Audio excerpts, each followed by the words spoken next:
No one forgets the day they were broken to pieces, but everyone remembers the moment they stopped begging to be understood.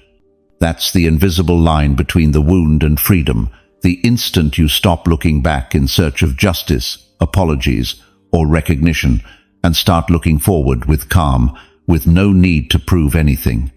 Because one day you understand, not with your mind, but with your tired soul, that the one who hurt you can no longer give you anything, and then what once consumed you sets you free. We live in a culture that glorifies reaction, response, emotional revenge. We're taught that silence is weakness and indifference is coldness. But the Stoic knows silence is not emptiness, it is containment, and indifference is not a lack of love, it is the highest form of self-control.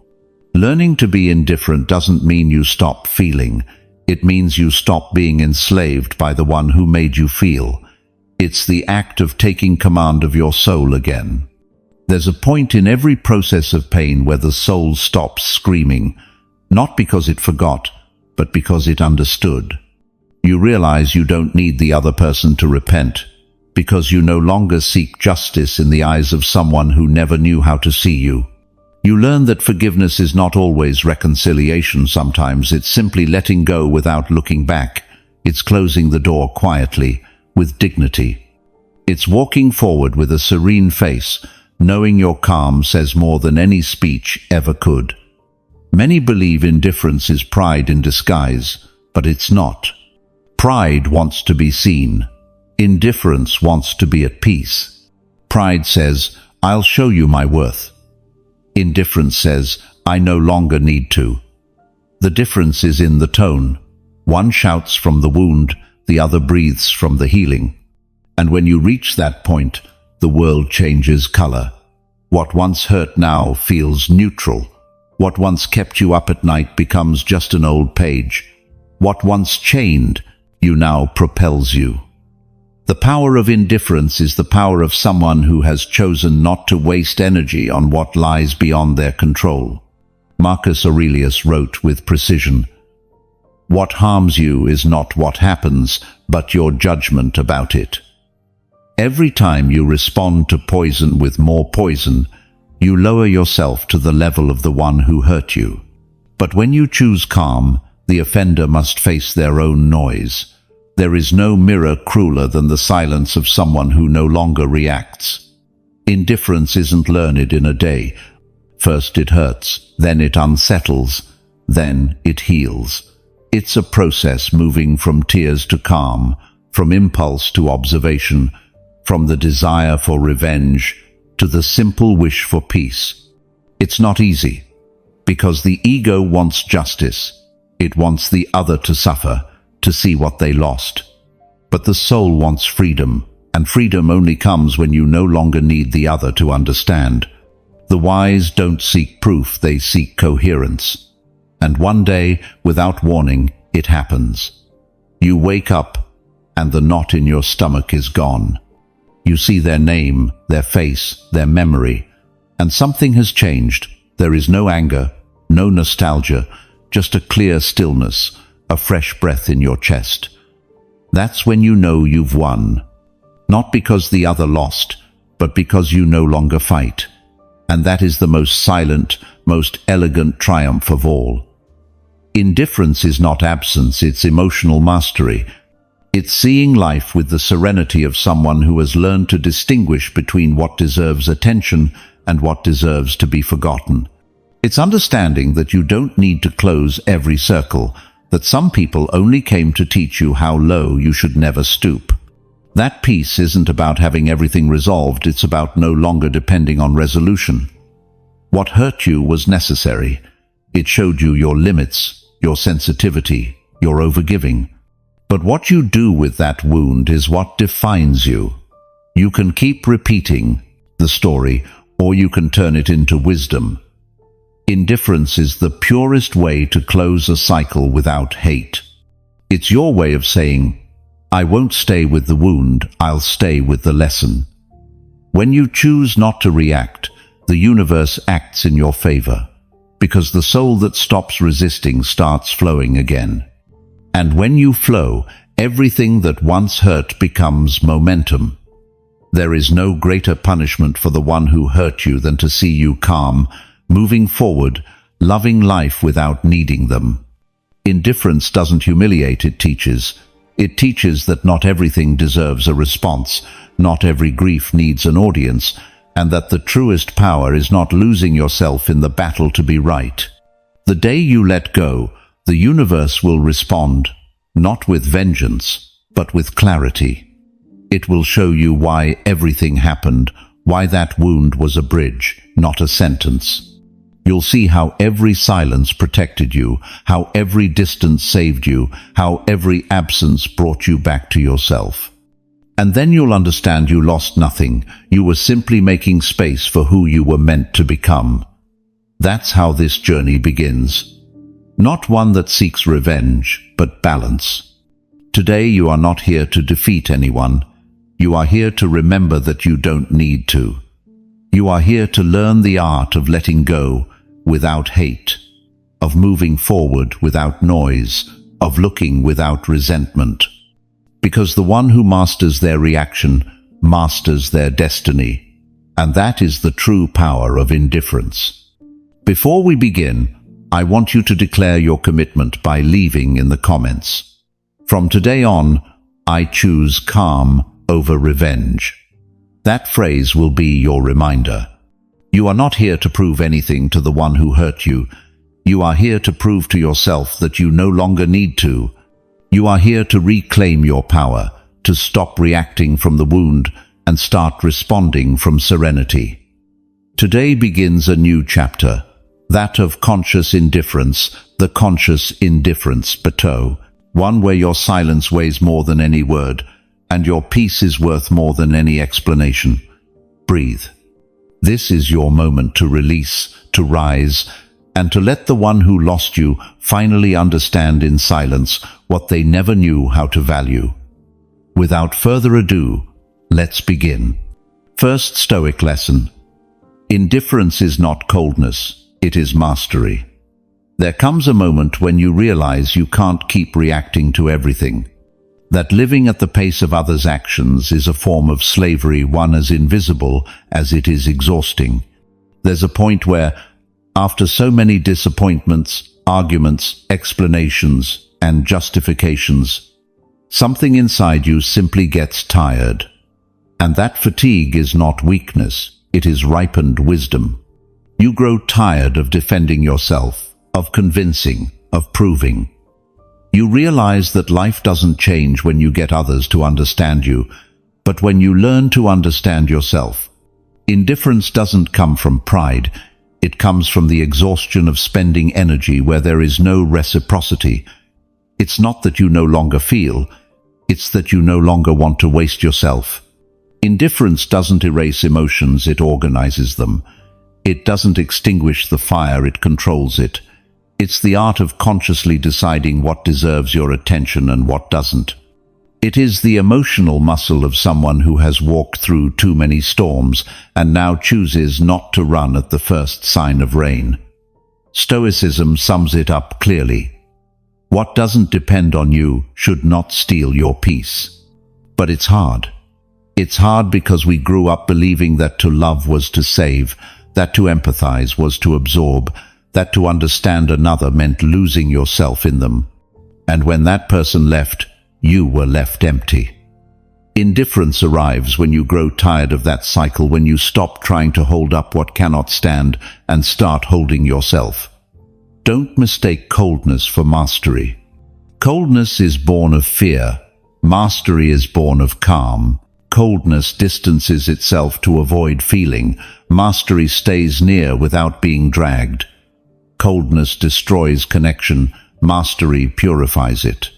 Because inner mastery doesn't isolate you from the world, it separates you from the madness of depending on it.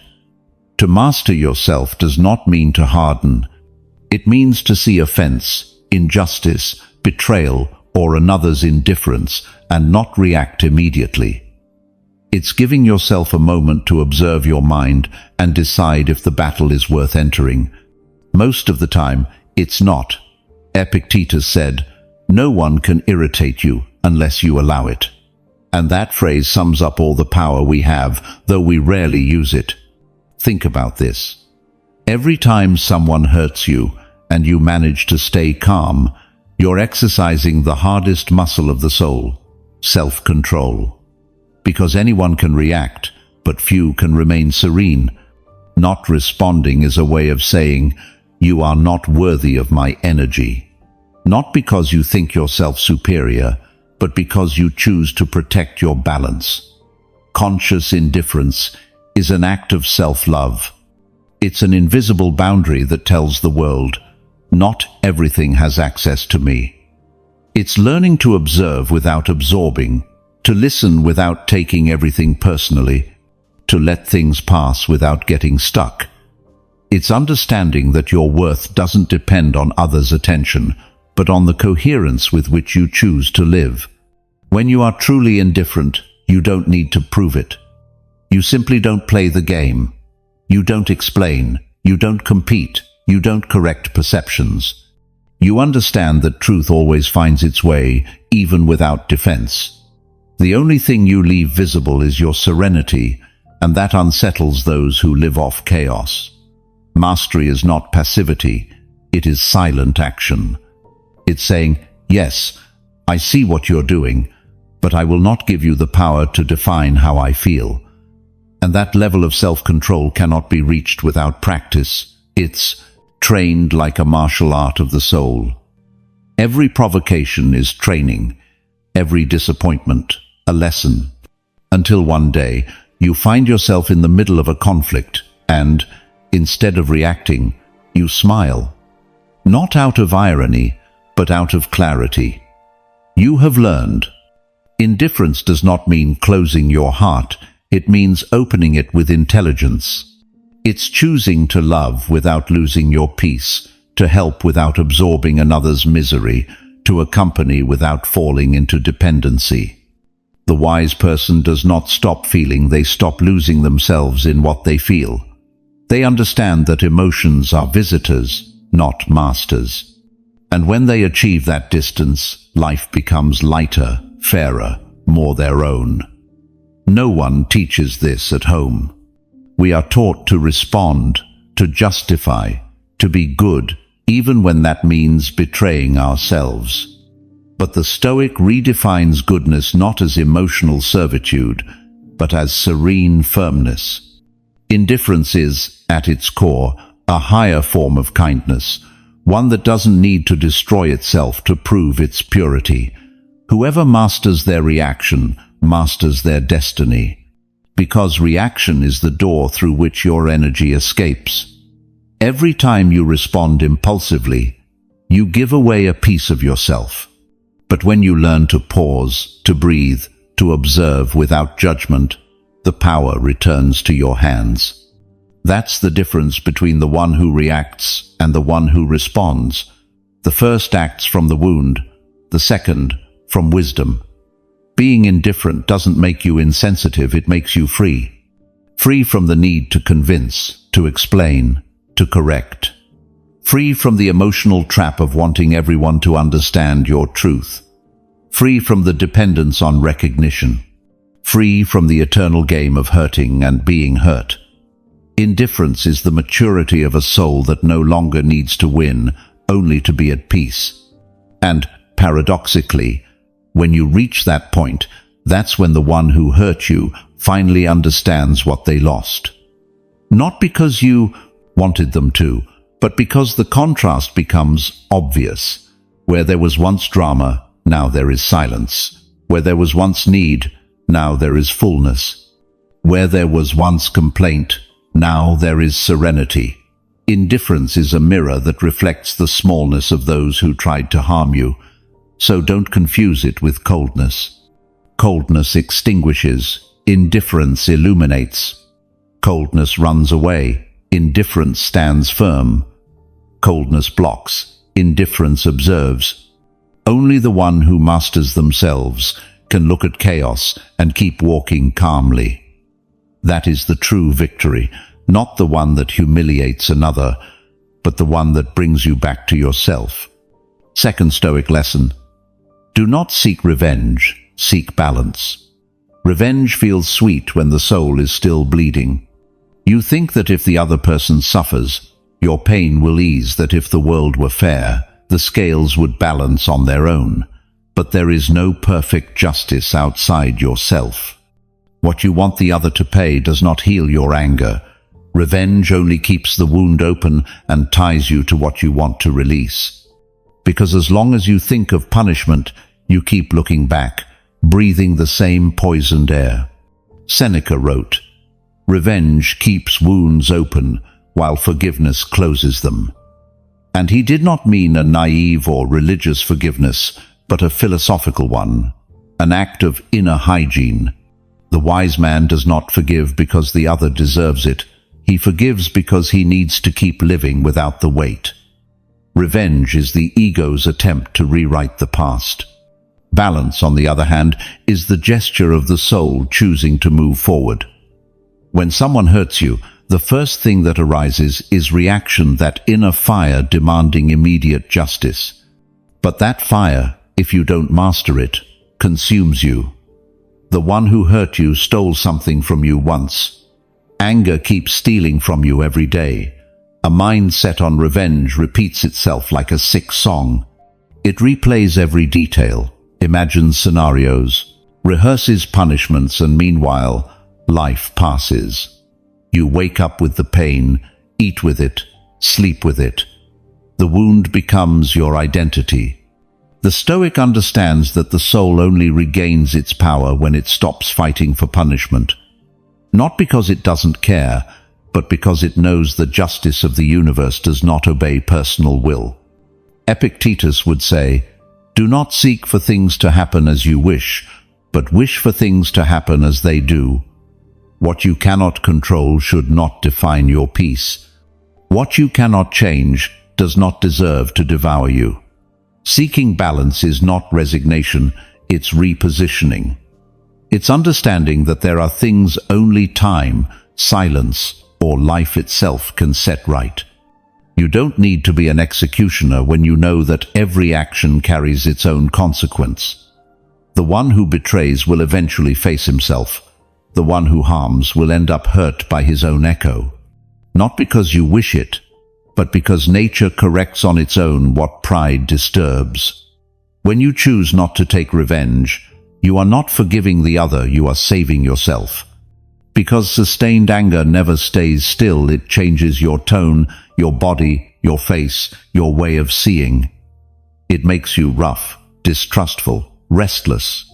Revenge makes you believe you are in control, but in truth it enslaves you to the very energy you want to destroy. It is like drinking poison while waiting for someone else to get sick. Balance, in contrast, is the art of holding yourself without breaking. It is the calm cultivated when you decide not to let the wound dictate your days. Balance doesn't mean you don't feel anger. It means you don't live inside it. It is to look at it, acknowledge it, learn from its intensity, and then release it. The wise man does not deny his emotions. He watches them pass like waves, rising and falling without dragging him along. There is immense power in the act of not responding. Silence is not absence, it is power at rest. It says, "I could destroy you with words, but I choose not to, because I no longer care." That choice gives you back authority over your inner world. You are no longer just another actor in the scene of offense. You are the observer who decides when the curtain falls. Balance is trained in small things, in not arguing when the other won't listen, in not sending that impulsive message, in not replying to gossip, in not wasting energy explaining truths to those who have chosen not to understand them. Every time you do this, you strengthen the invisible muscle of the soul. Every time you choose peace over war, the universe rearranges itself in your favor. And over time, you discover something deeper, that your greatest revenge is your calm. Nothing confuses more than seeing someone who was meant to be destroyed walking with serenity, breathing in peace, building in silence. You don't need to show it. Life makes it visible. The energy you once wasted imagining punishment, you now use to grow, and that is unbeatable. Seneca warned that greatest anger is a sign of greatest weakness.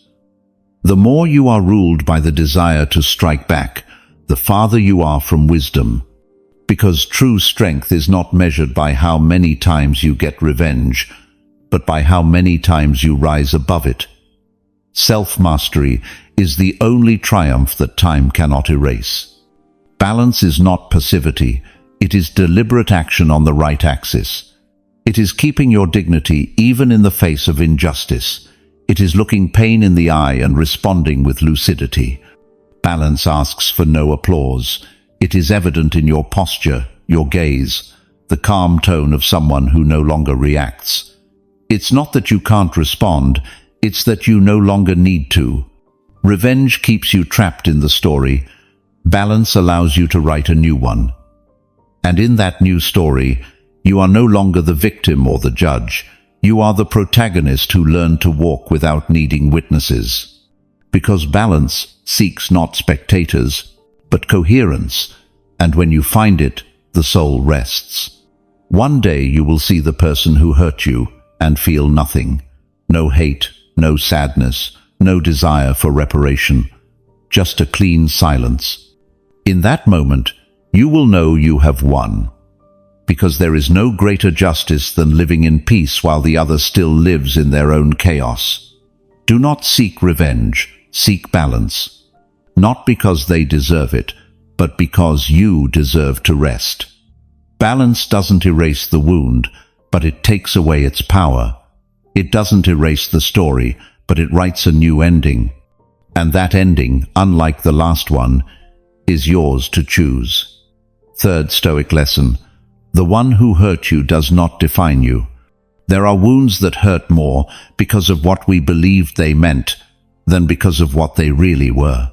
Sometimes it's not the loss that hurts, but the interpretation we gave to it. If they betrayed me, it's because I'm not worthy. If they left, it's because I wasn't enough. If they humiliated me, it's because I don't deserve respect. But those phrases are traps of a tired soul. They don't describe reality, they describe the echo of the wound. What someone did to you says nothing about you, it says everything about them. Still, it's hard to understand that. Because when someone hurts us, we take it as judgment. We think their contempt, their abandonment, or their cruelty are reflections of who we are. We measure ourselves with the wrong mirror. But the Stoic knows the actions of others belong to them. You cannot take as your own what arises from their ignorance, selfishness, or confusion. You cannot carry guilt that does not belong to you. The damage is not your identity, it is a circumstance. And circumstances change. But if you turn your wound into your story, if you make it your central narrative, you will remain tied to the moment you were hurt. And nothing grows there. The one who hurt you stole something from you once. You decide whether you allow them to keep stealing from you in your memory. Pain does not have the last word, unless you give it that power. Marcus Aurelius wrote, "If you are distressed by anything external, the pain is not due to the thing itself but to your estimate of it." The soul is wounded when it interprets the blow as a sentence. But what happens outside cannot alter your essence unless you let it. No one can define you unless you give them the power to do so. Think about this. An insult doesn't change your worth. A betrayal doesn't erase your virtues. An abandonment doesn't remove your dignity. Only the fragile mind can mistake reflection for substance. You were taught to measure your value by the love you receive, the validations that come, the approving looks. But the wise measure their value by coherence, not applause. The one who hurt you never truly knew you. They couldn't have, because if they had seen your essence, they wouldn't have been capable of destroying it. Their actions didn't come from your lack, but from their own disorder, And if you understand that, something within you loosens. Not because you justify, but because you realize you cannot expect clarity from someone living in darkness. When someone hurts you, they are revealing their level of consciousness, not yours. And that, though painful, is liberating. You stop carrying those endless questions. Why did they treat me like that? What did I do wrong? What was missing? You did nothing except exist exactly where the other didn't know how to love. And that doesn't define you, it teaches you. It shows you your limits, your sensitivity, your need to affirm yourself. But it doesn't turn you into what they made you believe you were. The danger lies in becoming your wound, repeating it in every conversation, rebuilding it in every thought. That repetition is what traps you. The soul doesn't sicken from what was done to it, but from what it keeps telling itself. That's why the first step to healing is not forgetting, it's redefining. Stop narrating yourself as a victim and begin to narrate yourself as a witness to your own transformation. The Stoic doesn't deny pain. He faces it and turns it into instruction. He doesn't ask, why me? But what for now? Because within every wound there is a lesson that, if ignored, repeats itself. But if integrated, it makes you stronger, wiser, more self-possessed. Seneca said, "The harm that is done to you does not make you worse. It gives you the opportunity to become better." A great soul does not seek pity, it seeks clarity. It understands that every blow can be a chisel, not a hammer. That the wound does not come to destroy you, but to show you what you still need to learn about yourself. But there is something deeper. Sometimes it's not the wound that hurts most. It's the emptiness left by the absence of the one who caused it. You wanted them to come back, to understand, to regret. You wanted them to recognize your worth. But that too is a form of dependence. You seek in the offender the forgiveness that only you can give yourself. You wait for redemption from another when it can only be born within. When you stop waiting, something changes. You realize you don't need to be understood, or apologized to, or validated. Your peace no longer depends on another's gesture. Not because you are indifferent, but because you have matured. You have understood that the one who hurt you no longer has the power to define your present. They only occupied a fragment of your past. Then a quiet shift happens. The wound becomes a teacher. It's no longer a mark, it's a lesson. It teaches you discernment, composure, humility. It teaches you to observe before opening up, to measure before trusting, to care for yourself without closing off. Every blow leaves behind a trace of wisdom if you know how to look without hate. And with time, something even greater arrives. Gratitude. Not for the pain, but for the transformation that came with it. You feel thankful for having walked through that shadow, because without it, you wouldn't have discovered your light. You realize that what seemed like a loss was in fact a revelation, that every person who hurt you was a necessary boundary leading you back to yourself. Not everyone will understand this. Some will keep believing that letting go is weakness, that not responding is cowardice, that releasing is surrender. But you will know, true strength lies in choosing not to carry someone else's story anymore. In saying, that happened to me, but that's not who I am. In writing your life without using the language of the wound, the one who hurt you does not define you, because your essence is incorruptible. No one can take away your ability to act with virtue, to think with clarity, to keep creating beauty even after the world has shown you its ugliness. That, and only that, is what belongs to you. The rest, let it go. When the soul understands this, it becomes free. It no longer needs justice or revenge. It simply wants to keep walking in peace. Because the one who hurt you gained nothing, they remained trapped in the version of themselves that couldn't love. You, on the other hand, keep moving forward. With more scars, yes, but also with more truth. And that is worth infinitely more than any apology. Fourth Stoic lesson. Calm is the most elegant response. There is a power in calm that the world underestimates. We live surrounded by noise, urgency, and impulsive reactions. Modern society rewards speed, not wisdom.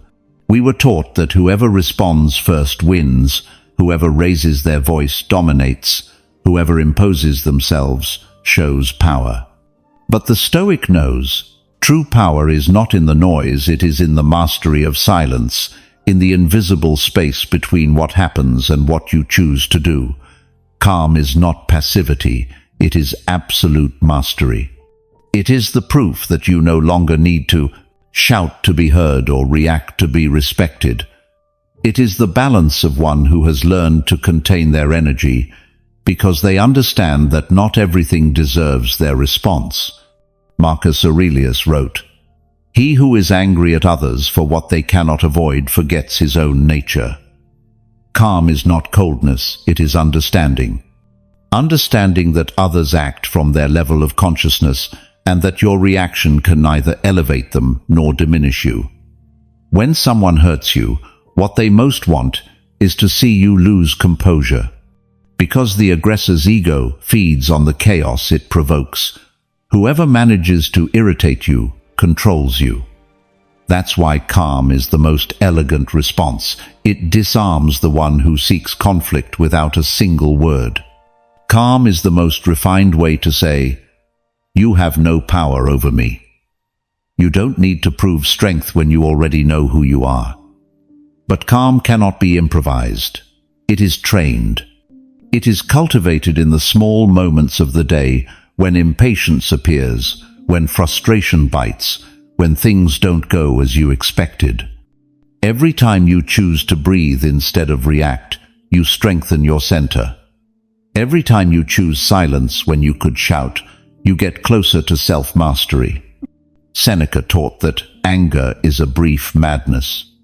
And so it is, because when emotion rules, reason dissolves.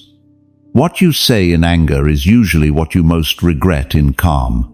But when you learn to hold silence, the fire no longer burns, it illuminates.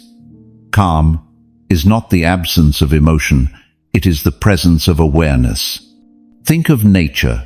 The river that flows gently, without noise, ends up shaping the stone. Calm has that same power.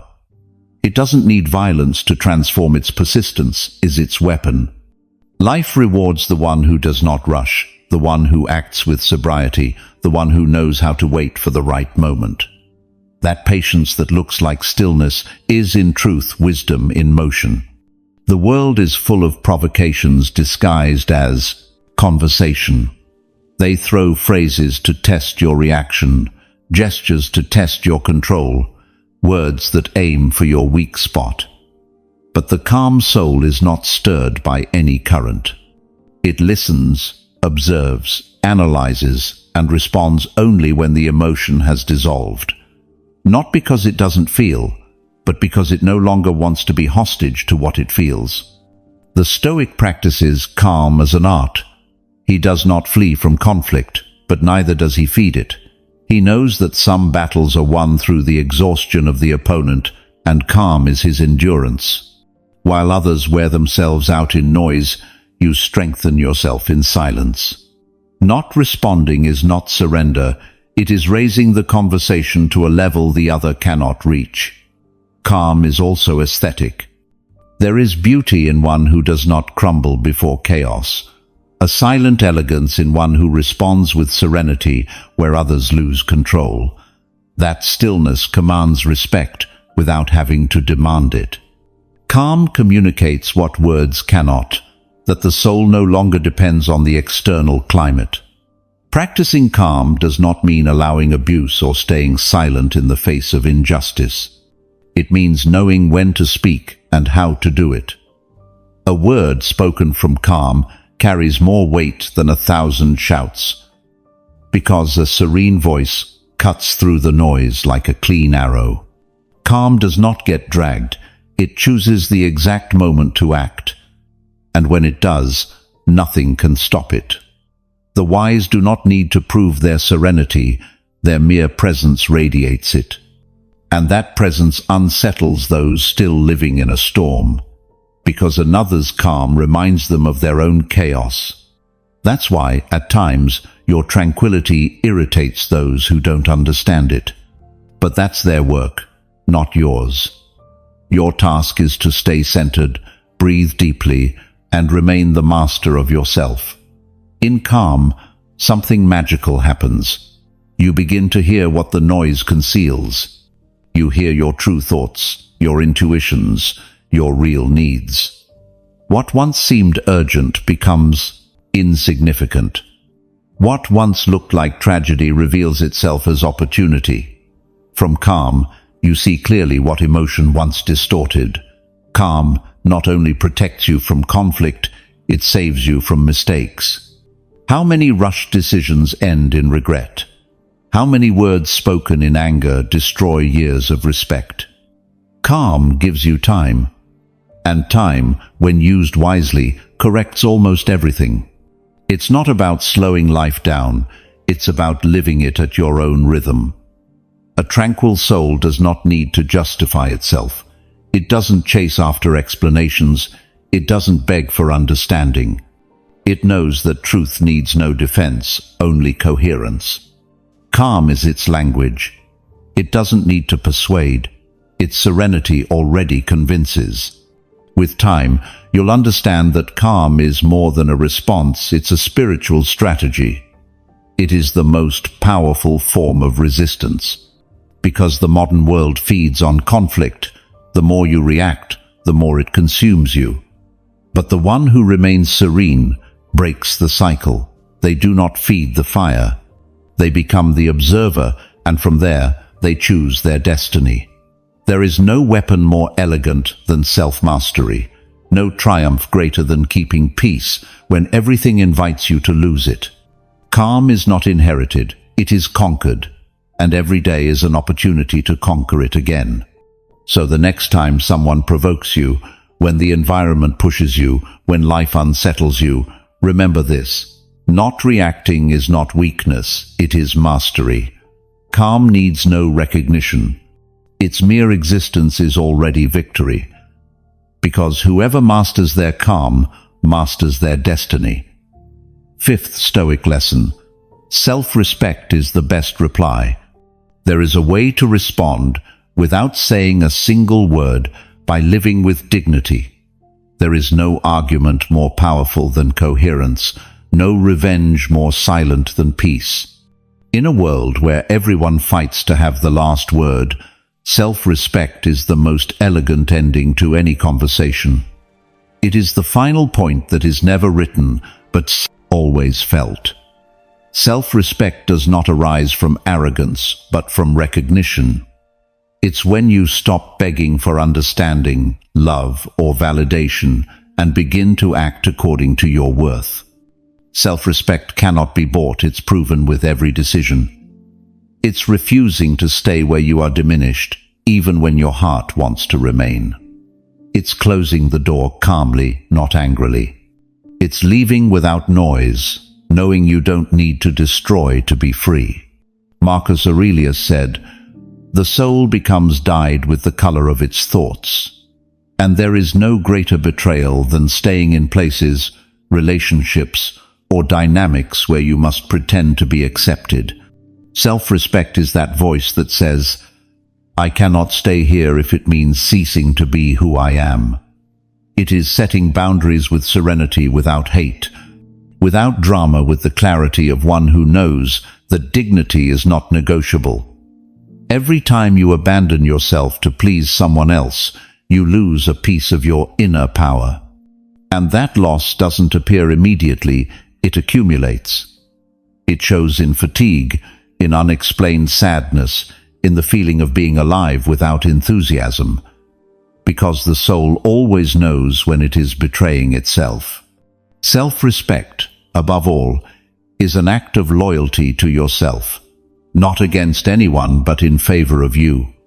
The wise do not seek admiration, they seek congruence. Because admiration is fickle, but congruence always brings peace. And that peace is more valuable than any applause. When you know who you are and act accordingly, the judgments of others no longer affect you. It doesn't exempt you from pain, but it protects you from emptiness. Self-respect also shows in how you respond to offense, not with insults but with distance, not with explanations but with presence, not with superiority but with serenity. Because sometimes the most powerful response is not participating in the conflict. Those who disrespect you seek to drag you to their level. Those who respect themselves choose not to descend. Epictetus explained it precisely. No one can harm you without your consent. Self-respect begins when you understand that phrase. When you stop reacting to every provocation, when you choose not to engage in others' battles, when you stop spending your energy correcting minor injustices, not because you don't care, but because you no longer want to live in constant war. Self-respect is emotional economy. You learn to spend your energy where there is return in your growth, your peace, your purpose. You no longer waste strength trying to be understood. The one who doesn't want to see you, no amount of explanation will make them look. And the one who respects you doesn't need to be reminded. A soul that respects itself doesn't compete, it cooperates. It doesn't boast, it demonstrates. It doesn't victimize itself, it acts. Self-respect doesn't need a stage, it's felt in tone, in gaze, in silence. Those who have it radiate stability. It's the kind of presence that unsettles those who live in chaos because it reflects what they haven't yet found. But self-respect isn't always comfortable. Sometimes it means disappointing others, closing chapters before you fully understand them, enduring the misunderstanding of those who think you've changed when in truth you've finally found yourself. That is the price of coherence, losing false approval to gain authenticity. And when you do, something changes. You realize you no longer need to shout your worth or prove it with achievements. You simply are. And in that being, there is a quiet power the world recognizes even when it doesn't admit it. Because those who respect themselves inspire respect. They don't demand it, they embody it. Seneca said, "He who despises himself is despised by others." That is the root of self-respect. Understanding that the world treats you as you treat yourself. If you accept less than you deserve, you teach others to do the same. You cannot loudly demand respect if your actions silently deny it. Self-respect is not selfishness, it is self-care in its purest form. It is saying no without guilt, resting without excuses, leaving without fear, speaking without needing approval. It is prioritizing your mental health over acceptance, your serenity over habit, your truth over comfort.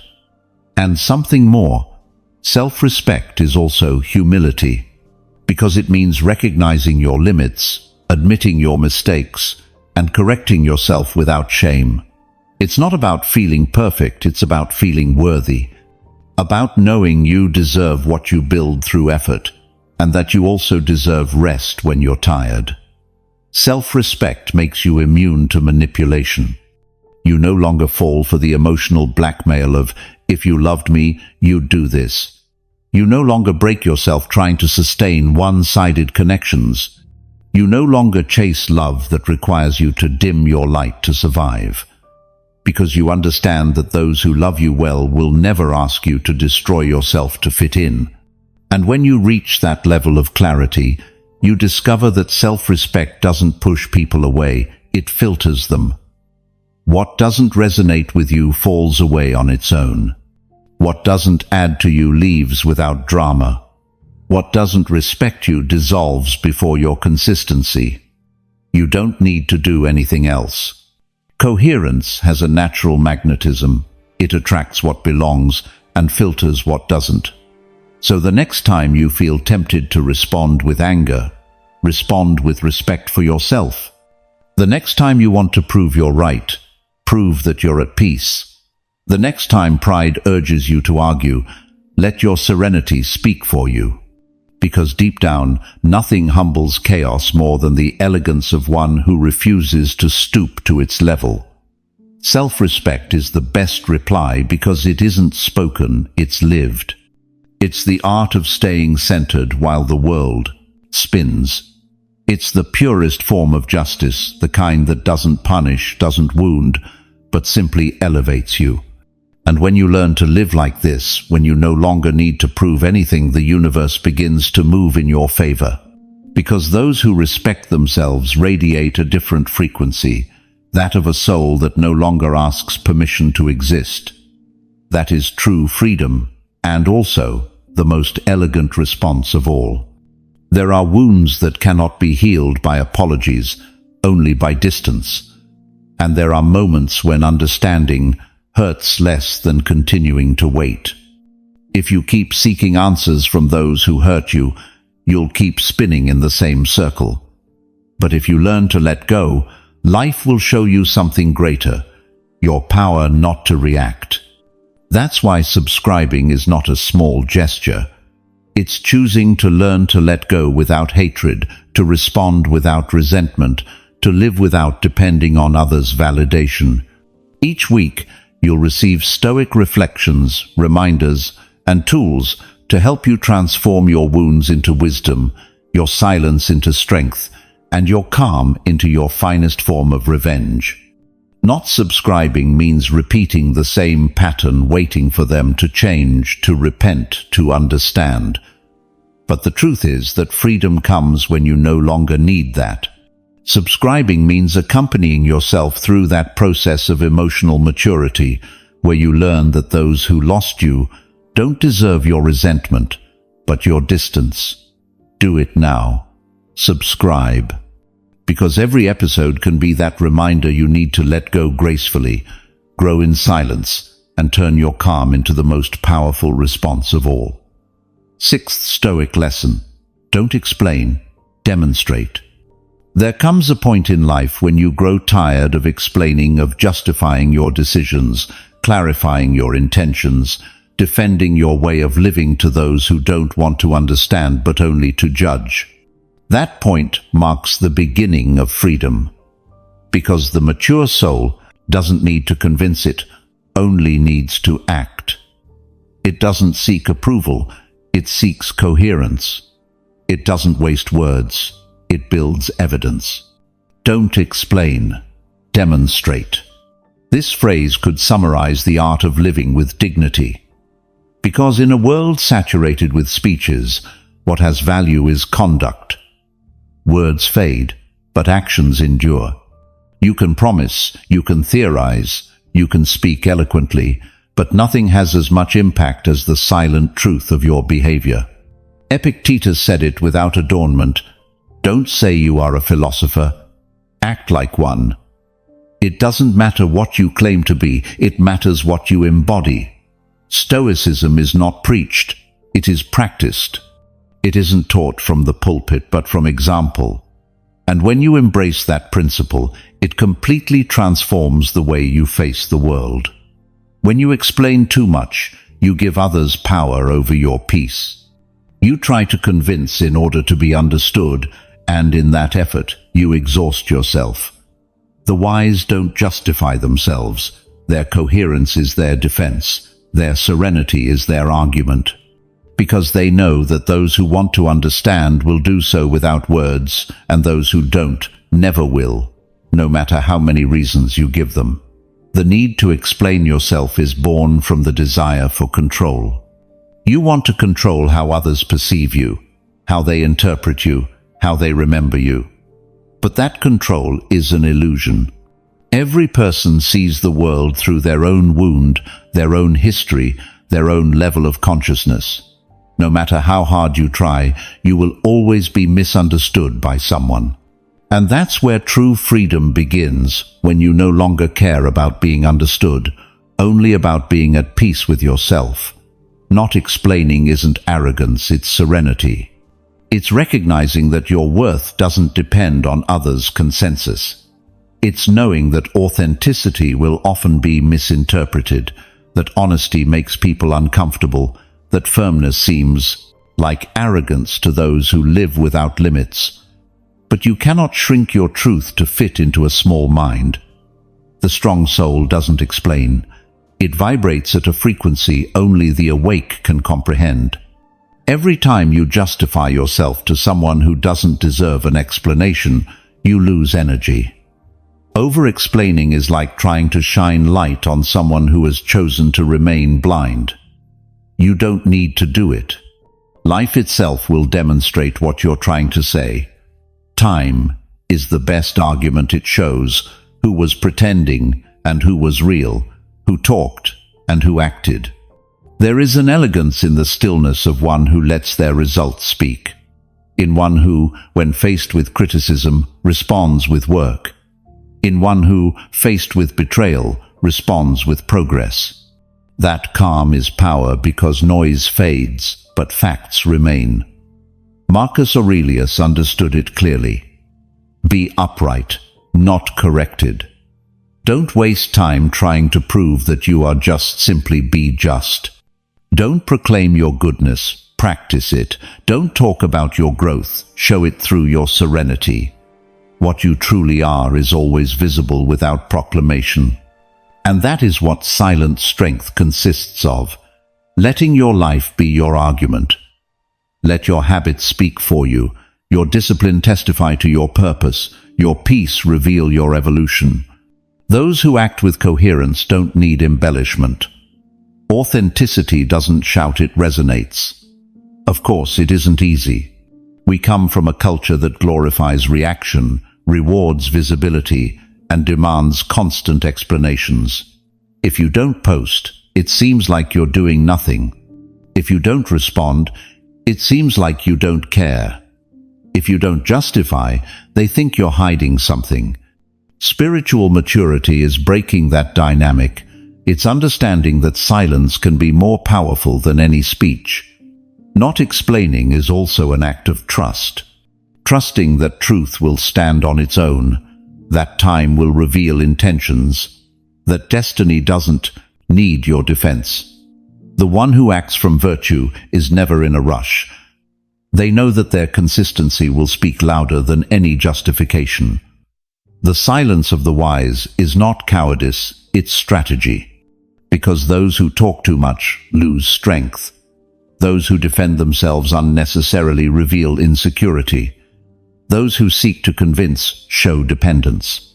But those who remain silent transmit certainty, and that certainty can be felt. There is a phrase that could summarize this entire lesson. Noise is for the insecure. Calm is for those who own themselves. Those who trust their path don't need to shout it because they know the results will be visible, even to those who pretended not to see. Not explaining is also a way to protect your energy. Not everyone deserves access to your reasons. Some ask not to understand you, but to disarm you. Don't fall into that trap. Don't offer your peace as a sacrifice to misunderstanding. Those who need to understand you will feel you. Those who don't will judge you anyway. Living without explaining yourself is a form of detachment. You detach from the need to be interpreted, from the obsession with your image, from the fear of being misunderstood. And when you let go of that, you become light. You no longer depend on others' gaze to confirm your worth. It's enough to know that you're faithful to your principles. Seneca taught it better than anyone. The noble man is one whose thoughts, words, and actions are in harmony. That is what it means to demonstrate. You don't need to say, "I'm strong," when your serenity proves it. You don't need to proclaim, "I've healed," when your behavior reflects forgiveness. You don't need to convince anyone that you've changed. Your calm speaks for you. Let time do its work. Let life reveal what noise distorts. Don't explain your decisions to those who didn't walk your path, who didn't feel your exhaustion, who didn't live your silent nights. No one who wasn't there has the right to judge how you chose to move forward. The mature soul doesn't need to justify itself because it knows that others' judgment is fleeting. Today they applaud you, tomorrow they criticize you. Today they admire you, tomorrow they forget you. But you remain. Your coherence doesn't depend on others' memory, but on your own clarity. Don't explain, demonstrate. Make your life a silent example of discipline, peace, and authenticity. Let every step you take be a wordless prayer, every decision reflect your truth, every action reveal your philosophy. That is the purest way to teach to be, not to say. And when you achieve it, when you no longer feel the need to explain, you'll realize something profound. Respect comes naturally. Those who live with coherence don't need to defend their reputation. Life does it for them. Because silence, when filled with truth, will always end up resonating louder than any justification. Seventh Stoic lesson. Not everyone deserves a response. Some battles are won not by fighting, but by remaining silent. Some conversations end not with words, but with presence. And some people lose all power over you the moment you choose not to respond. Not everyone deserves a response, not because you think you're superior, but because you've learned to protect your peace more than your pride. Responding is instinctive. Remaining silent is wisdom. There is a kind of strength in silence that the world still doesn't understand. We were taught that silence is surrender, that not replying is weakness, that the one who doesn't react loses. But the Stoic knows. The soul that doesn't respond from emotion is not submitting, it is freeing itself. There is no purer victory than that of the one who masters his impulse. Epictetus said, "It's not what happens to you that disturbs you, but what you think about it." The one who provokes you seeks exactly that, to disturb you, to unsettle your mind, to pull you out of your center. And if they succeed, if you react with anger or hurt, they've already won. Not every attack deserves a reply. Not every word needs defense. Not every noise deserves attention. The mature mind chooses its battles as the archer chooses his arrows, with precision, not impulse. When you respond to everything, you drain yourself.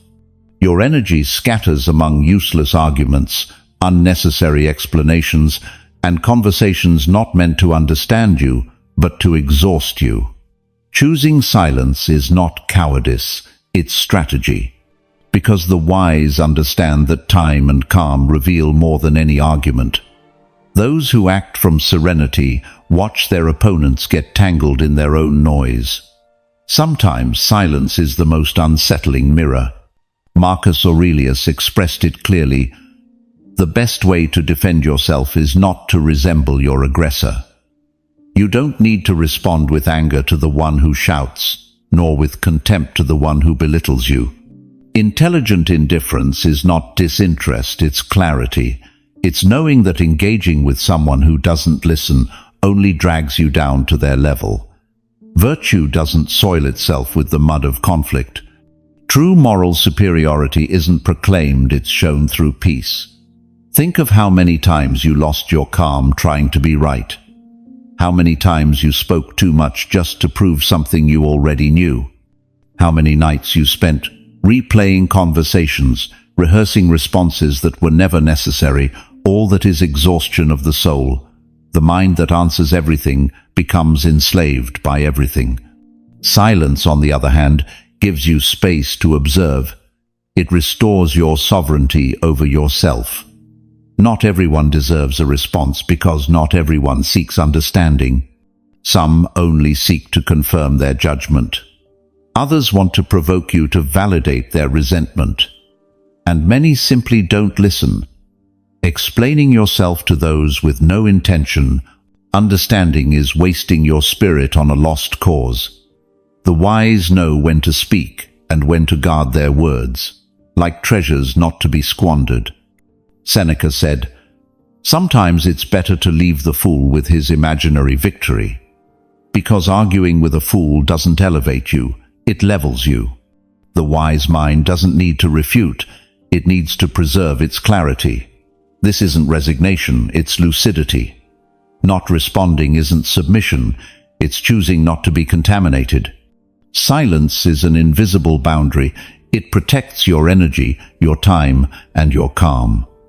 The soul that stays quiet when it could shout demonstrates mastery, because whoever masters their impulse masters their destiny. It's not about running from conflict, but understanding when there's nothing to be gained from it. Some arguments exist only to perpetuate confusion. Some confrontations are traps designed to distract you from what truly matters, your purpose. Responding to everything is letting the world drag you into its noise. Choosing silence is returning to your axis. Not everyone deserves a response, but you do deserve your own peace. You deserve not to pollute your mind with the opinions of others. You deserve to sleep without the weight of impulsive words. You deserve not to carry the echoes of battles that were never worth fighting. Silence, when born from serenity, doesn't repress, it frees. It is the refuge where reason breathes and the soul is cleansed of the world's noise. There is a kind of silence that is not absence, but amplified presence. It is the silence of the wise observer, of the strong who waits, of the serene who doesn't need to prove. It's the silence that disarms, that confuses, that commands respect without raising its voice. Whoever masters that silence masters the hardest situations. Because silence says, I don't need to convince you, I already know who I am. And when you learn to live like that, something powerful happens. You become unmanipulable. The world can no longer control your emotions through its provocations. People no longer have free access to your energy. You learn to listen without absorbing, to see without reacting, to be present without depleting yourself. That balance is the essence of inner strength. Calm is not neutrality, it is awakened consciousness. Think about the difference between responding and reacting. Responding requires reflection. Reacting is automatic. Silence creates the space to respond, not to react. It's the pause that gives you back control. Every time you choose silence in the face of provocation, you strengthen your mind. Every time you decide not to answer, you're training your power. Because real power is not measured in volume, but in self-mastery. There will be those who mistake your silence for weakness. Let them. You don't need to correct their perception, time will. Those who speak impulsively end up contradicting themselves. Those who act calmly end up revealing the truth. Not everyone deserves a response, because most people don't seek to learn, they seek to be right. Don't waste wisdom where there's only noise. The Stoic understands that not responding is also a response. It's a way of saying, my energy is not available for this. It's a silent declaration of power. The mind that stays quiet by choice holds an authority no raised voice can equal. Because while the other tries to win an argument, you've already won something greater, your peace. And yet silence doesn't always mean inaction. You can speak with gestures, with boundaries, with distance. You can respond with actions, with progress, with maturity. Sometimes the best speech is your transformation, the one that isn't spoken but is felt. That is the response no one can refute.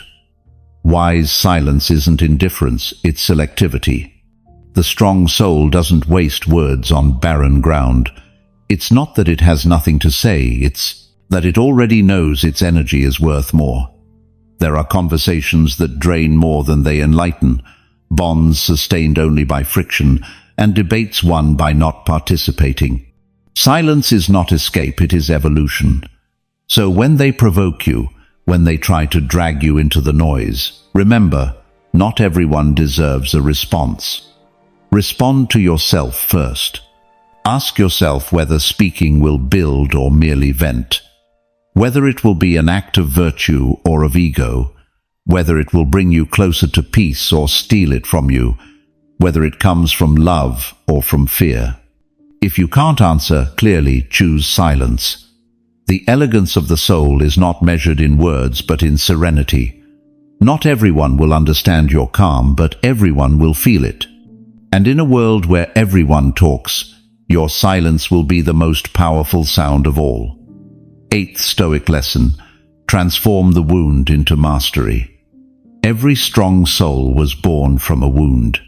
No deep calm was ever forged in comfort, and no sage ever reached serenity without first passing through the storm. Wounds are the invisible workshops where character is shaped. What hurts today, if faced with virtue, becomes tomorrow's most valuable lesson. But most people never reach that point, because they confuse suffering with punishment, when in truth, suffering, properly understood, is a teacher in disguise. Epictetus was a slave before he was a philosopher. Seneca was exiled before he became an advisor. Marcus Aurelius ruled during times of plague and betrayal, and yet he wrote about inner peace. None of them escaped pain, but all of them transformed it, not because they were immune, but because they chose not to waste what pain brought with it, an opportunity for understanding. Stoicism doesn't promise a life without wounds. It promises a mind that knows what to do with them. The problem isn't the wound, it's what you do with it.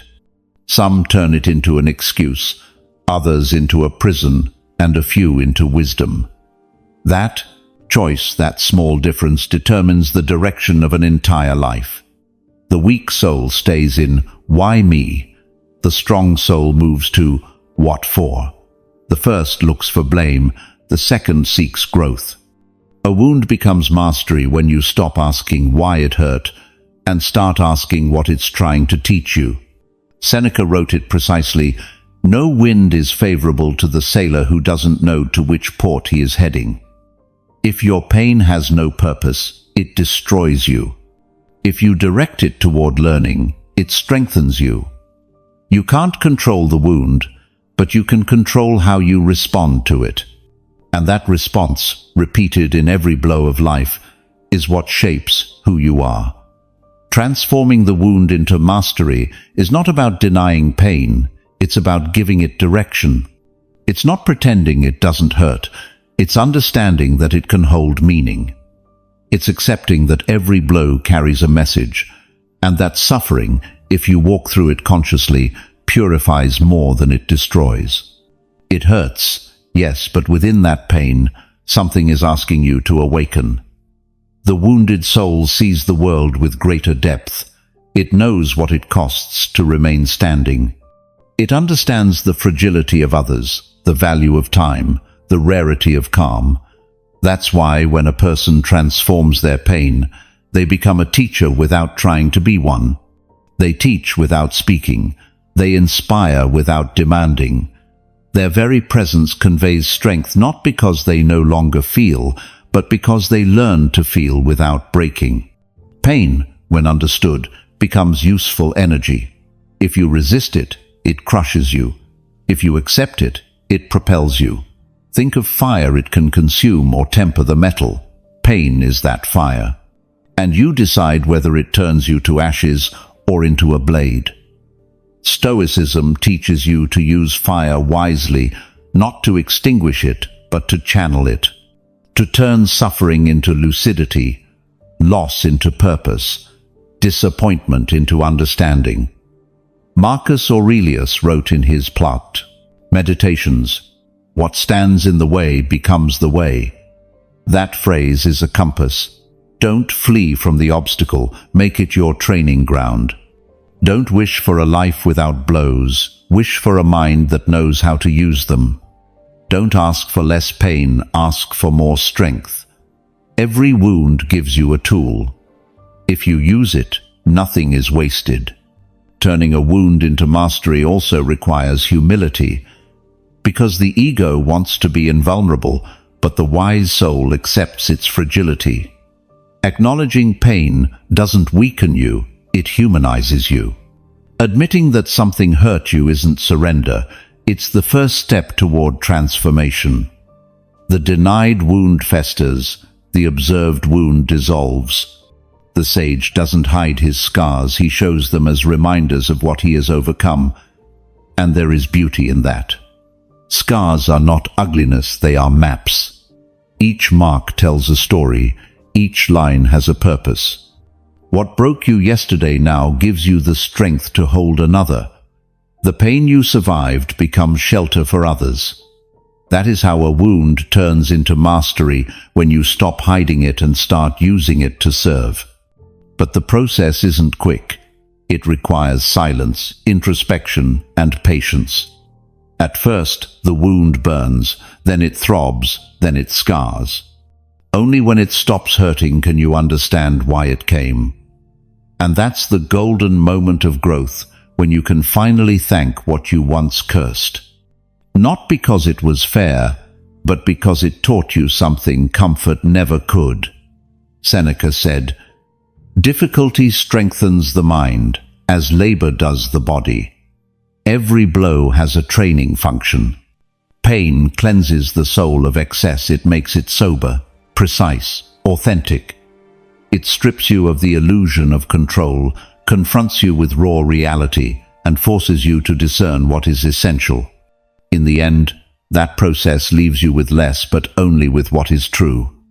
The wound also changes how you see. After suffering, you stop looking with arrogance. You stop judging so quickly, demanding so much, delaying so often. You learn to value simple gestures, silent company, quiet moments. Because you understand that life isn't meant to be controlled, it's meant to be lived with awareness and gratitude. Turning the wound into mastery is, ultimately, an act of self-love. Because you don't abandon yourself in pain, you take yourself by the hand and keep walking. You become your own teacher, your own refuge. You learn that you don't need revenge, only understanding. You don't need perfect justice, only acceptance. You don't need to forget, only to redefine. And then one day, it happens. You wake up and realize it doesn't hurt the same way. What once made you cry now makes you understand. The place where you broke is now stronger than before. The wound, instead of being a reminder of weakness, has become the source of your strength. That is the miracle of a soul that learned to see differently. It no longer suffers the same, no longer fears the same, no longer loves the same. Transforming the wound into mastery also means letting go of the role of the victim. You are not what happened to you. You are what you chose to do with what happened. You can't rewrite the past, but you can rewrite its meaning. And when you do, you change your whole story. What once defined you as pain now defines you as wisdom. What once was weight becomes momentum. A strong soul is not measured by how many times it didn't fall, but by how many times it rose clearer. Each fall reveals a lesson. Each failure refines your vision. And over time, you discover that nothing was ever truly a loss. Everything was instruction. The wound didn't come to destroy you, it came to remind you what you're made of. So when someone asks why you smile after so much, you can answer calmly, "Because I learned." And that is the response that defines mastery, not the one who never suffered, but the one who used suffering as a staircase. Not everyone will understand your calm after chaos. Not everyone will understand how you can be grateful for what hurt you, but that doesn't matter. Your wisdom doesn't need validation, it only needs to be lived. You've learned what few ever do, that pain is not punishment, it's a tool, that the wound is not the end, it's the beginning of new vision. And then, without realizing it, you become a teacher, not because you say so, but because you embody it. Your serenity teaches more than your words. Your peace speaks for itself. You've transcended pain, and your mere presence becomes a living lesson, the lesson of one who understood that there is no useless wound, only unlearned lessons. To turn the wound into mastery is the highest form of the soul's alchemy, transforming pain into virtue, chaos into clarity, loss into wisdom. Because in the end, you are not what you suffered, you are what you did with that suffering. And when you reach that point when the wound no longer rules your story but illuminates it, you finally understand that life never meant to punish you. It only wanted to awaken you. Ninth Stoic lesson. The one who underestimated you taught you to focus. There are moments when the soul breaks not because of what it lost, but because of how it was made to feel. Being underestimated hurts. It hurts when people don't believe in you, when they see you as small, when they overlook your worth while you know exactly what you're capable of. It hurts to be invisible when you gave everything to be understood. But that pain, if accepted with clarity, can become the most powerful force there is, the force of focus. Because there's no purer motivation than proving to yourself that you no longer need to prove anything to anyone. That's the true inner revolution. Moving from the desire for recognition to the mastery of self. Not seeking revenge, but progress. Not shouting, "Look at me," but making your silence so powerful that time itself speaks for you. Marcus Aurelius wrote, "The best way to avenge yourself is not to become like your offender." The one who underestimated you expected you to fail. They wanted to see you give up, lower yourself, or try to prove what never needed proof. They hoped pain would distract you. But if you manage to channel that energy, if you turn the wound into direction, everything changes. You no longer act from anger, but from calm. You no longer chase approval, but purpose. And there, without noise, you begin to grow. Being underestimated is not a curse, it's a mirror. It shows you who truly sees your worth and who doesn't. It teaches you who is with you for your essence and who was only there for your achievements. But it also reveals how much you depended on others' gaze. Because if it hurts too much not to be recognized, maybe you haven't yet recognized yourself. The wise understand this. Others have no obligation to understand your greatness. It's your job to see it, protect it, and expand it. If you wait for the world to confirm you, you'll live off applause and die when it stops. But if you decide to confirm yourself, you free yourself from the theater of approval. And that moment when your validation no longer depends on anyone is called focus. The one who underestimated you gave you a disguised gift. They forced you to look inward, to reinforce your purpose, to purify your motivation. They taught you to act without being seen, to move forward without being celebrated, to stand without support. They trained you for emotional independence, the highest form of freedom. The indifference of others becomes your training ground. Focus is born from the silence that follows rejection. When the noise of dismissal fades and only your breath and your task remain, that's when the alchemy happens. Pain transforms into contained energy, ready to be used. The one who was underestimated and did not give up is often the one who shines the brightest when the time comes. Because they learn to work without a stage, to build without applause, to believe without witnesses. Epictetus, once a slave, knew it. Don't say you are going to philosophize, do it. Don't say you'll prove yourself, do it. Don't announce your plans, execute them. Silence is progress's greatest ally. Noise distracts, focus builds.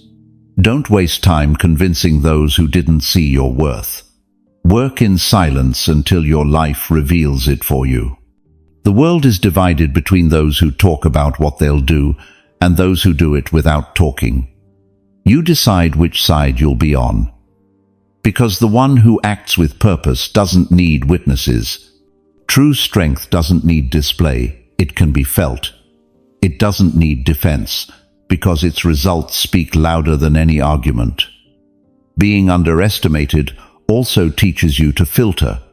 You learn that not everyone deserves access to your process, that not everything must be shared, that energy misdirected is energy wasted.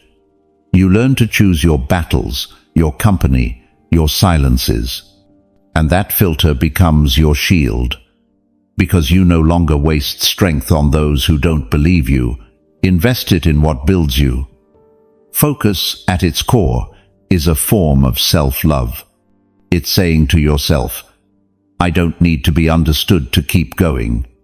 It's reminding yourself that your purpose is not negotiable with others' ignorance. It's learning to walk alone, but without bitterness. It's staying the course even when no one applauds.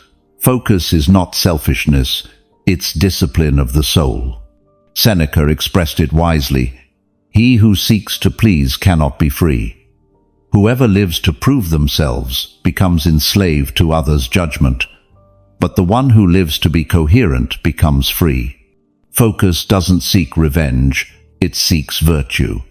It doesn't aim to humiliate, it aims to elevate. It doesn't want to prove superiority, it wants to prove mastery over self. When someone underestimates you, what they truly reveal is that your potential hasn't yet been fully shown. Don't take it as an insult, take it as a challenge. The universe is saying, show what you can do without needing to show it. It's an exercise in self-control, patience, and humility, because nothing that grows too fast lasts. Real power matures in silence. And when you finally learn to focus, something curious happens. You no longer care to prove anything. You've grown so deeply into your own axis that others' judgment becomes irrelevant. You no longer compete, you build. You no longer seek attention, you set an example. You no longer need to be seen, you seek to be useful. Because focus doesn't need spectators, it needs direction. The indifference of others then becomes fuel. Every doubt they cast becomes another brick in your strength. Every mockery becomes another step toward mastery. Every criticism becomes a trial by fire. And you, like an alchemist, turn every wound into momentum, every denial into motivation, every rejection into purpose. Because there is a silent beauty in being ignored and still advancing, in being discarded and still blooming, in being forgotten and still persisting. That's the glory that doesn't seek spotlight, the glory of the soul that refuses to give up. Focus is the most elegant response to underestimation. Because while they were talking, you kept building. Marcus Aurelius, in The Solitude and Power of His Throne, wrote, "Don't waste time arguing about what a good man should be. Be one. Don't argue with those who don't believe in you. Be your own living proof. Be the result they cannot deny. Be the serenity they cannot shake. Because in the end, you don't need to win the debate. You only need to stay your course. And when the time comes, because it always does, when those who underestimated you see you advancing in silence, they won't know what unsettles them more, your success or your peace. Because the focused soul doesn't need to triumph over others, only over its own distraction. And that is the greatest victory, to move from seeking validation to embodying purpose. Remember, the one who underestimated you trained you. They taught you to look within, to trust yourself, to eliminate the unnecessary. They showed you that you don't need applause to have worth, nor approval to advance. And above all, they gave you the fire that fuels your consistency. So be grateful, but don't go back. Be grateful for the doubt, but don't seek revenge. Be grateful for the pain, but don't carry it with you. Use it all as building material, not bitterness. Because while others talk about you, you'll be growing in silence. And silence, when filled with purpose, ends up resonating louder than any word. The one who underestimated you taught you to focus. And the one who focuses inevitably ends up shining. 10th Stoic lesson: to overcome without hatred is the final victory. There are pains that transform you more than 1,000 victories. people who break you in such a way that you never become the same again. And although at first you feel as if you've lost everything, with time you realize that what you truly lost was the illusion that you needed those who hurt you in order to be well. To overcome without hatred is the summit of inner mastery. It is the sign that you no longer fight to win, but to not lose yourself. Hatred is a chain disguised as defense. It convinces you that it protects you, but in reality it ties you to the past.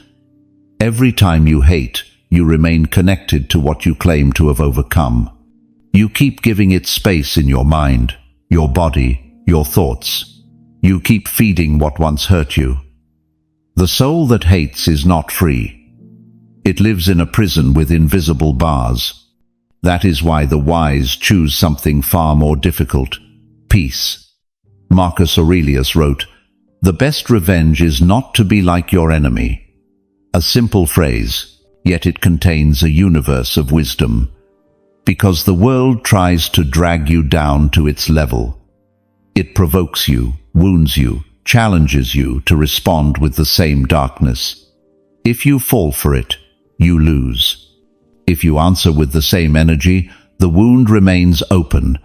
But if you choose not to resemble them, if you stay calm while the other burns, you've achieved something rare: control over yourself. To overcome without hatred is not to forgive naively. It's not pretending it didn't hurt or erasing what happened. It's remembering without burning. It's looking back and understanding without reliving. It's being able to say, "It hurt me," without letting that pain keep deciding for you. Hatred, on the other hand, is a thread that keeps you tied to your aggressor. Virtuous indifference cuts that thread with serenity. Because when you no longer wish for them to pay, you no longer depend on them. You have reclaimed your power. Seneca explained it clearly. No man is more unhappy than one who has never learned to forgive. But the forgiveness Stoicism proposes isn't sentimental, it's rational. It's a forgiveness born from understanding human nature. We are all ignorant in something, and we all err out of our own pain. The one who hurt you acted out of blindness. Don't justify them, but understand that their action belongs to the disorder of the world, not your destiny. Your task is not to seek revenge, but to remain lucid.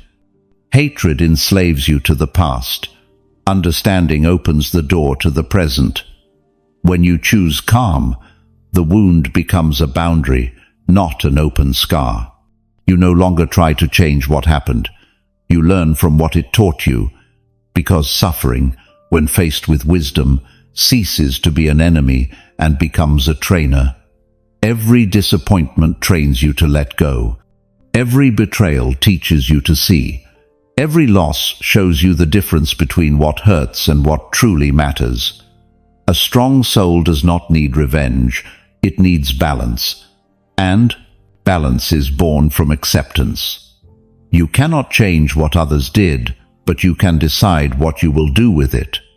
If you respond with resentment, you prolong the cycle. If you respond with serenity, you end it. That is the final victory. To finish the story without becoming a reflection of the pain, to keep your nobility intact in a world that tries to strip it from you. Epictetus said, "No one can harm you without your consent." Though it sounds harsh at first, it hides a deep truth. What affects you is not the event itself, but the interpretation you give it. You cannot control being betrayed, but you can control not betraying your own peace. You cannot stop others from criticizing you, but you can choose not to live obsessed with answering them. Control over your reactions is the boundary that separates the wise from the rest. To overcome without hatred requires emotional maturity, but above all, moral clarity. It's understanding that another's evil should not infect you, that those who act out of ignorance destroy themselves, that you don't need to witness their punishment because their own disorder already accompanies them. You are not here to judge or to settle scores. You are here to cultivate your soul, to remain serene while the world burns. That is the discipline of the heart. And when you achieve that, when you can look at the past without resentment, something within you opens. You realize that forgiveness doesn't free the other, it frees you. That calm is not weakness, it's refined strength. That serenity is not passivity, it's conscious power. While others waste their energy remembering what was done to them, you invest yours in building what's to come. That is the difference between the bound soul and the free one. Hatred ages the spirit. It dries it, hardens it, extinguishes it. The soul that clings to resentment carries a burden that isn't its own. That's why Stoicism invites you to release it, to look from a distance, to not take personally what stems from human folly. Evil, betrayal, ingratitude, they're all part of the same theater. The wise do not act in it. They observe from the audience and choose not to participate.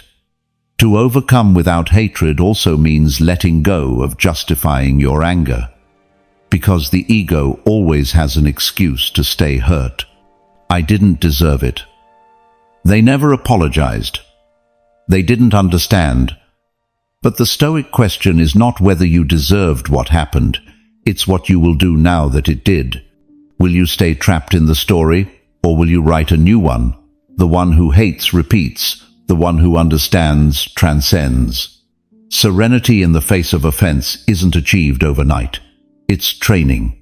At first it hurts, then it irritates, then it makes sense. At first, everything in you will want to respond, explain, shout. But if you resist that impulse, if you breathe and observe, the soul begins to mature. You learn that you don't need to have the last word, only your balance. That the best response to offense isn't a speech, it's a peaceful life. And then something powerful happens. The one who hurt you loses power. They no longer define you, disturb you, or shape your mood. You can see them without anger, think of them without poison. That is true freedom, when the memory no longer wounds you, not because you forgot, but because you understood. Because you accepted that the damage was part of the journey, not the end of it. Marcus Aurelius, writing from his tent amid wars and betrayals, summarized it in one phrase: the soul becomes dyed with the color of its thoughts. If your thoughts are of hatred, your soul darkens. If they are of serenity, it shines. Each time you choose not to hate, you cleanse your inner world. You protect your essence from the poison of others. And this isn't passivity, it's a higher form of strength. Because anyone can hate, but only the strong can understand without becoming tainted. Only the strong can look at the wound and not feed it. Only the strong can wish well without needing immediate justice. Hatred is easy, understanding takes courage. To overcome without hatred doesn't mean not feeling pain. It means not building your identity around it. It means your story doesn't end with the wound, but with the reconstruction. That your purpose isn't based on what was done to you, but on what you chose to become afterward. That your life no longer revolves around what you lost, but around what you can still create. And when you understand that when you can look back without weight, the true victory arrives. Not the loud victory of the ego, but the quiet one of the soul. The kind that's felt in the chest, not in applause. The one that doesn't need to be told, because it's sensed. You've won not because the other lost, but because you're no longer at war. Peace, in the end, is the most beautiful revenge. Not because it proves something, but because it returns you to yourself. Because when you sleep peacefully without resentment, without burden, without anger, you've conquered the only territory that matters, your inner world. To overcome without hatred is not forgetfulness, it is wisdom in its purest form. It is understanding that everything was necessary to bring you here.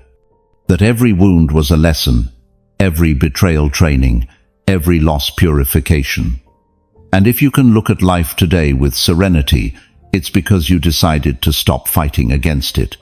That is the final victory of the Stoic soul, not to dominate others, but to master itself. Not to fix the world, but to find balance amid the chaos. Not to demand justice, but to be justice in one's own conduct. To overcome without hatred is not a motto, it's a state. It's looking at the universe and saying, "Nothing that was done to me succeeded in turning me into what I am not." And in that instant you've already won, the silent art of overcoming. There are wounds that never fully close, but they stop hurting, and that is enough. You don't need to forget what you lived through or erase the scars that accompany you. It's enough to learn how to live with them without letting them define your steps. Because maturity isn't the absence of pain, it's peace with what hurts. It's the moment you realize that you don't need divine justice or human apologies to keep moving forward. You only need serenity. For years we believed that healing meant winning, that the one who suffered most deserved more compassion, and that the one who most displayed their wound was the bravest. But time, wise and silent, showed us something else. Healing is surrendering to what already was. It's releasing the war with your story and allowing life to flow again. Not to forget, but to stop carrying. Because strength isn't found in holding on, but in allowing everything to continue its course without dragging you with it. Sometimes the bravest act is not to fight back. Not because you're weak, but because you no longer need to prove anything. Your growth becomes evident when silence stops being emptiness and becomes space. Space to think, to breathe, to choose better. The strong soul doesn't seek to be right, it seeks to be calm. And whoever achieves that has understood everything. The world will tell you that reacting is power, that replying defends your dignity, that pride is your armor. But the truth is harsher and deeper. Pride is noise, reaction is servitude, and well-chosen silence is pure power. Every time you restrain yourself, every time you choose not to stoop down, every time you refuse to play the game, the universe realigns in your favor. Because the cosmic order rewards the one who masters himself, not the one who overflows. Think about this. If you need someone else to suffer in order to feel at peace, you haven't healed. If you need to be recognized to feel enough, you haven't learned. If you live keeping score over who lost more, you're still tied to the same place where you broke. But when you no longer seek punishment or validation, when you simply seek serenity, something changes. You become someone who no longer waits, and the one who stops waiting begins to live. Marcus Aurelius wrote, "Live as if you had already died, for everything that frightens you loses its power when you remember that the end was always near." What does that mean? That everything that worries, obsesses, or wounds you only has power as long as you give it. That forgiveness isn't granted to others, it's granted to yourself. That your task isn't to find justice, but to recover your center. Because in the end, the serene soul is invincible not because it doesn't feel, but because it knows where to remain when everything burns. Look at yourself today. Look at the road you've walked. You are no longer who you were when you were broken. You've survived versions of yourself that thought they couldn't. You've loved more than you were loved back, given more than you received, and yet you're still here.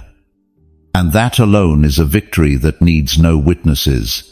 Sometimes the greatest triumph is simply to keep walking without bitterness. To overcome without hatred doesn't mean to return to the same place with the same innocence. It means to move forward with awareness of your worth. It means not repeating what hurt you, not becoming what you escaped. It means to speak without resentment, to act without revenge, to look without disdain. It means to remember without trembling. That is true freedom, to look back without needing to change it. Pain has a sacred function. It's the alarm that wakes us from self-deception. It forces us to see which parts of us were asleep. Pain reveals your limits, but also your capacities. And when you move through it with reason awake and heart clean, pain ceases to be your enemy and becomes your guide. Every wound you endured pushed you to a higher level of understanding. It wasn't punishment, it was instruction. Think of fire. It destroys or purifies, depending on what you touch with it. The same happens with suffering. It can consume or transform. The wise use it as a forge, the foolish use it as an excuse. The wise observe the blow, analyze it, learn from it, and continue. The foolish repeat the story. One advances, the other rots. That's the difference between a free soul and a soul enslaved by the past. Don't expect those who hurt you to understand what they lost. They won't. Not because they don't want to, but because they can't. Each person only sees as far as their own consciousness allows. If you expect understanding from someone who doesn't even understand themselves, you condemn yourself to frustration. Let them be. It's not your task to educate those who choose blindness. Your task is to ensure that blindness doesn't dim your light. And here lies the most beautiful paradox. When you stop trying to prove your worth, the universe gives you opportunities to do so without words. When you stop demanding justice, life balances what once seemed broken. When you stop chasing what left, something better arrives with less effort, because the natural flow rewards the one who releases. The harmony of the cosmos doesn't respond to haste, it responds to coherence. Learn to be at peace with silence. Learn to watch without interfering, to feel without reacting, to love without demanding. That is mastery. That is maturity. You don't need to be remembered by those who forgot you. You need to remember yourself. You don't need to prove what you lost. You need to value what remains. Life isn't measured by what you possess, but by what you can hold on to even as everything falls apart. Sometimes the universe doesn't take something from you to punish you, but to save you from what you refuse to release. What today feels like loss may tomorrow reveal itself as liberation. Not everything that hurts is bad. Sometimes it's the only thing that can wake you up. Indifference isn't coldness, it's acquired wisdom. It's the fruit of having loved without return, waited without reward, endured without being understood. It's the result of finally choosing yourself. And then something imperceptible yet profound happens. You stop needing the world to give anything back. You no longer expect apologies, recognition, or repair, because you understand that none of that changes what matters. True repair happens when you choose not to repeat the pattern. True closure comes when you find yourself at peace, even without answers. Self-love isn't built with promises, but with silent decisions. To overcome isn't to forget, it's to remember without pain. It's to look at what happened with the calm of someone who no longer fears the past. It's to give thanks even for the unjust, because it taught you to discern what is fair. It's being able to say thank you without sarcasm, goodbye without hatred, and I'm fine without lying. That's the moment the soul expands, when you realize that what you lost wasn't punishment, it was evolution. The one who can let go with love without resentment, without pride, gains a power that can't be taken away. It's the power of needing nothing to be at peace, the power of trusting the invisible order of things, the power of looking at the sky with serenity and saying, everything has its time. Because when you trust time, pain dissolves. When you trust life, the wound heals. And when you trust yourself, nothing external can break you. So today, don't seek understanding from those who hurt you. Don't exhaust yourself expecting comprehension. Indifference will be your clearest message, your silence, your most elegant letter. your calm, your highest revenge, not out of pride, but wisdom, because a soul at peace doesn't need to prove it, has won its mere presence, makes it evident. And when someone asks how you manage to overcome it, you'll be able to answer with a quiet smile. I decided to let go without hating. And that answer says it all, because the one who can release with a serene heart, who can look back without burden, who can keep loving life after pain has already learned the secret. There is nothing more powerful than that. Life goes on, and so do you. Your voice is essential here. Every reflection strengthens and elevates our community, reflecting the true value of each individual and contributing to our shared Stoic identity. The reflection that receives the most support will be set as the standard of this community of Stoic minds, a community that does not flee from pain but walks through it with courage, with wisdom, with honor. We will see each other in our next gathering at Stoicism for Winners, where we will continue exploring the riches of Stoic wisdom applied to modern life. Now, take the opportunity to deepen your Stoic practice with new recommended podcast sessions. Follow us so you don't miss any reflection that could help you at just the moment when everything feels overwhelming. Every Monday, Wednesday, and Friday, we publish episodes designed to accompany you when life feels heavy, when it's hard to stay calm, when you need a word to remind you who you are. Not following us is to risk missing exactly that lesson that could bring back the peace you have been seeking. Until we meet again, remember, you are the sole owner of your perception, the creator of your peace, and the warrior of your own battle. This is the legacy of Stoicism, the art of being invincible.